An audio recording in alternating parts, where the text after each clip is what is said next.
जब हम नोएडा के बारे में सोचते हैं तो क्या ख्याल आता है?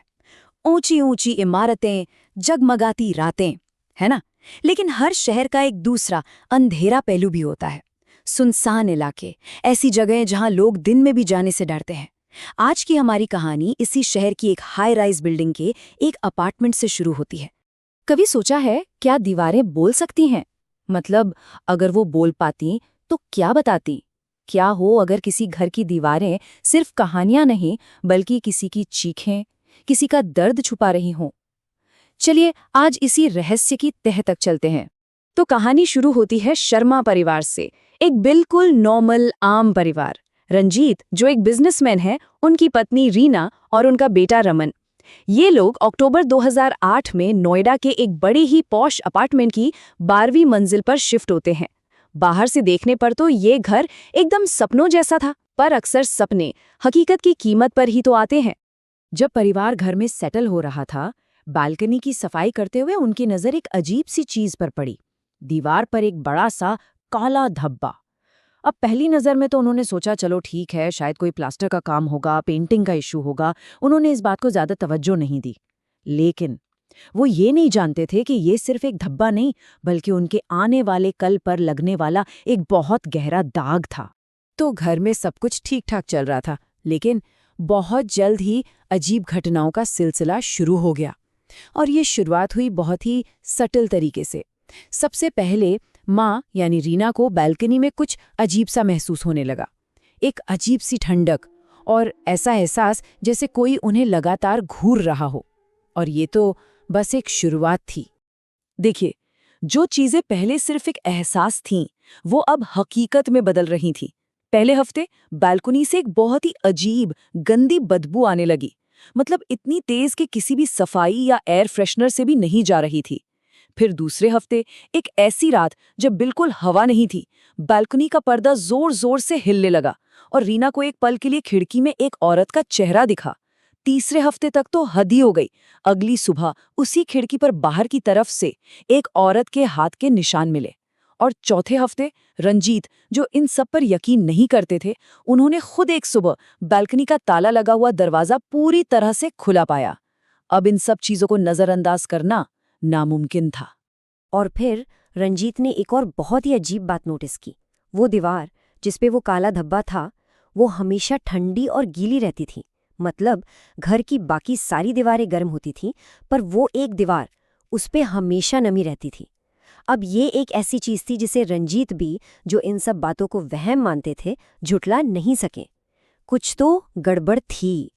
अब तक जो भी हो रहा था वो इशारों में था, लेकिन घर में मौजूद वो अनजानी ताकत शायद अब और छिपकर नहीं रहना चाहती थी। अब तक जो सिर्फ एहसास और निशानियां थीं, वो अब सीधे सीधे परिवार के सामने आने लगी। और इसकी शुरुआत हुई रीना के साथ हुए एक ऐसे खौफनाक अनुभव से जिसे वो शायद कभी नहीं भूल पाएंगी।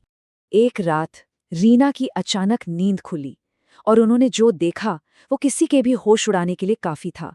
एक औरत उनकी छाती पर बैठी हुई थी और गुर्रा रही थी। इससे पहले कि रीना कुछ समझ पाती, वो साया उठा और बालकनी के पर्दों में गायब हो गया। रीना बुरी तरह डर गई। उन्होंने चीखकर रंजीत को जगाया, सब कुछ बताया। लेकिन जब रंजीत ने देखा तो वहां कोई नहीं था। रीना ने बहुत समझाने की कोशिश की कि घर में कोई है, पर रंजीत ने इसे उनका वहम मानकर टाल दिया। उस चीज का असर अब घर के सबसे छोटे सदस्य पर पड़ना शुरू हो गया था, उनके बेटे रमन पर। जो लड़का पहले एक नॉर्मल कॉलेज स्टूडेंट था, क्रिकेट खेलता था, दोस्तों के साथ घूमता था, वो अब बिल्कुल बदल चुका था। वो एकदम चुपचाप खोया खोया सा रहने लगा था। उसने कॉलेज जाना छोड़ दिया, अपने नए फोन को हाथ तक नहीं लगाया। बस एक टक उस काली दीवार को देखता रहता था, जैसे जैसे उसे कोई बुला रहा हो। और फिर एक दिन रीना ने रमन को बालकनी में उसी दीवार को घूरते हुए देखा। जब उन्होंने पूछा कि बेटा क्या हुआ, तो रमन ने जो कहा उसे सुनकर रीना के पैरों तले जमीन खिसक गई। उसने दीवार की तरफ इशारा करते हुए कहा, वो रो रही है, मुझे लगता है वो अंदर फंस गई है, उसे सांस नहीं आ रही। और उसी पल परिवार को एहसास हुआ कि घर में कोई भूत नहीं है, बल्कि कोई है जो मदद मांग रहा है। अब ये खौफ सिर्फ शर्मा परिवार के अपार्टमेंट तक ही सीमित नहीं रहा।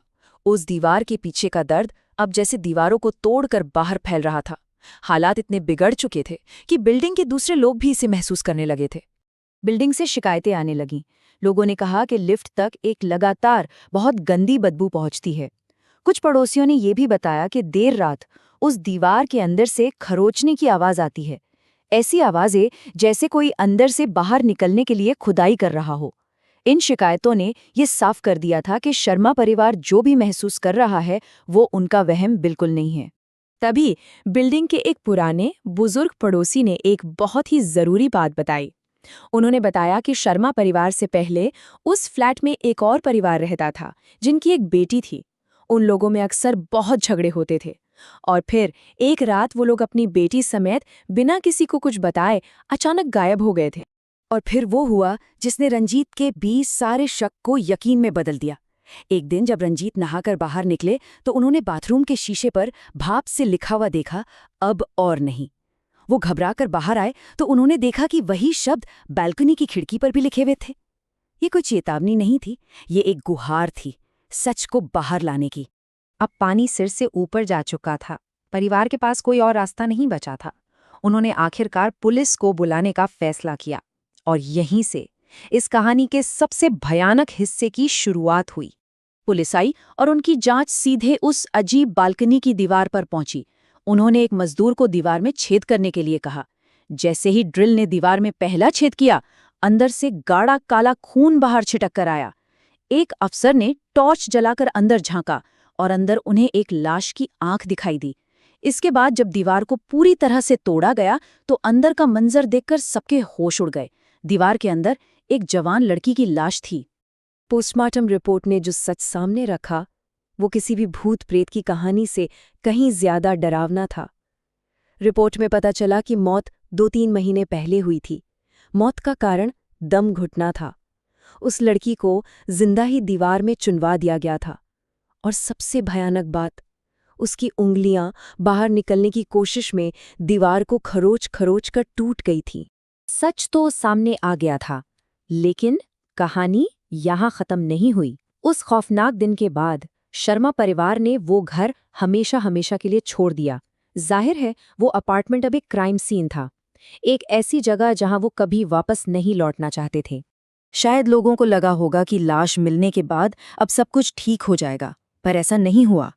बिल्डिंग के पड़ोसी और सिक्योरिटी गार्ड्स बताते हैं कि आज भी उस खाली अपार्टमेंट में अजीब गतिविधियां होती हैं। और सबसे अजीब बात यह है कि अब जो आवाजें आती हैं वो बदल गई हैं। पड़ोसियों का कहना है कि अब उस फ्लैट से दर्द भरी चीखें या रोने की नहीं, बल्कि एक लड़की की हल्की फुसफुसाहट की आवाज आती है, जैसे इतने महीनों की घुटन के बाद उसे आज़ादी मिली हो और वो आखिरकार सांस ले पा रही हो। तो ये कहानी सिर्फ एक भूत या एक डरावने घर की नहीं है। ये कहानी हमें ये याद दिलाती है कि हमारे आसपास भी न जाने कितने ही बंद दरवाजों के पीछे मदद की पुकारें हो सकती हैं, जिन्हें हम अक्सर अनसुना कर देते हैं। क्योंकि हर आवाज को सुने जाने का हक है, भले ही वो किसी दीवार के पीछे से ही क्यों ना आ रही हो।